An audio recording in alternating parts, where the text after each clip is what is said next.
ವಸ್ತುನಿಷ್ಠತೆ, ವಿಶ್ವಾಸಾರ್ಹತೆ, ನಿಖರತೆಗಾಗಿ ನೋಡ್ತಾ ಇರಿ ನ್ಯೂಸ್ ಪುತ್ತೂರು, ಜನಮನದ ಪ್ರತಿಧ್ವನಿ. ಶುಭ ಸಂಜೆ. ನಾನು ಶ್ರೀಮಾ. ಇಂದಿನ ಮುಖ್ಯಾಂಶಗಳು.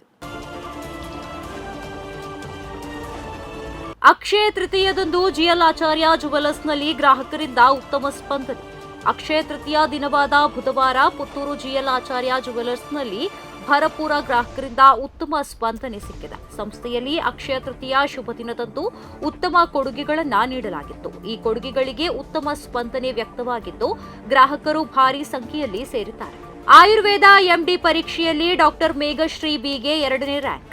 ರಾಜೀವ್ ಗಾಂಧಿ ಯೂನಿವರ್ಸಿಟಿ ಅಧೀನದಲ್ಲಿ ನಡೆದ ಆಯುರ್ವೇದ ಎಂಡಿಯ ಅಂತಿಮ ಪರೀಕ್ಷೆಯಲ್ಲಿ ಪುತ್ತೂರಿನ ಡಾಕ್ಟರ್ ಮೇಘಶ್ರೀ 676 ಅಂಕ ಪಡೆದು ಪ್ರಸೂತಿ ತಂತ್ರ ಮತ್ತು ಸ್ತ್ರೀರೋಗ ವಿಭಾಗದಲ್ಲಿ 2ನೇ ರ್ಯಾಂಕ್ ಅನ್ನು ಪಡೆದಿದ್ದಾರೆ. ವಿವೇಕಾನಂದ ಕಾಲೇಜಿನಲ್ಲಿ ನಡೆದ ನಿರಂಜನ ಹಾಗೂ ಶಂಕರ ಸಾಹಿತ್ಯ ಪ್ರಶಸ್ತಿ ಪ್ರದಾನ ಸಮಾರಂಭ ಕಾರ್ಯಕ್ರಮ. ಪುತ್ತೂರು ವಿವೇಕಾನಂದ ಕಲಾ ವಿಜ್ಞಾನ ವಾಣಿಜ್ಯ ಕಾಲೇಜು ಇಲ್ಲಿನ ಸುವರ್ಣ ಮಹೋತ್ಸವ ಸಭಾಭವನದಲ್ಲಿ ವಿವೇಕಾನಂದ ಸಂಶೋಧನಾ ಕೇಂದ್ರ, ಡಾಕ್ಟರ್ ಕೇಶವರಾಮ ಕಾರಂತ ಅಧ್ಯಯನ ಕೇಂದ್ರ, ಕನ್ನಡ ವಿಭಾಗ ಹಾಗೂ ಐಕ್ಯೂಎಸಿಯ ಸಹಯೋಗದಲ್ಲಿ ನಿರಂಜನ ಹಾಗೂ ಶಂಕರ ಸಾಹಿತ್ಯ ಪ್ರಶಸ್ತಿ ಪ್ರದಾನ ಸಮಾರಂಭ ಕಾರ್ಯಕ್ರಮ ನಡೆಯಿತು.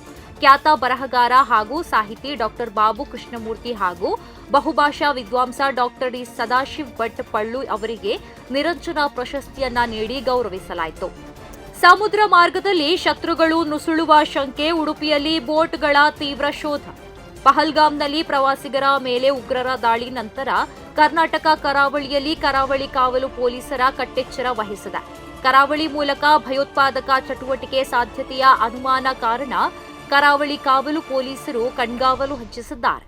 ಸಮುದ್ರ ಮಾರ್ಗದ ಮೂಲಕ ಶತ್ರುಗಳು ಒಳನುಗ್ಗದಂತೆ ತಡೆಯಲು ಬೋಟ್ಗಳ ತಪಾಸಣೆ ತೀವ್ರಗೊಳಿಸಲಾಗಿದೆ. ಪ್ರತಿದಿನದ ಸುದ್ದಿಗಳಿಗಾಗಿ ನೋಡ್ತಾ ಇರಿ ನ್ಯೂಸ್ ಪುತ್ತೂರು, ಜನಮನದ ಪ್ರತಿಧ್ವನಿ. ಧನ್ಯವಾದಗಳು. ವಸ್ತುನಿಷ್ಠತೆ, ವಿಶ್ವಾಸಾರ್ಹತೆ, ನಿಖರತೆಗಾಗಿ ನೋಡ್ತಾ ಇರಿ ನ್ಯೂಸ್ ಪುತ್ತೂರು, ಜನಮನದ ಪ್ರತಿಧ್ವನಿ.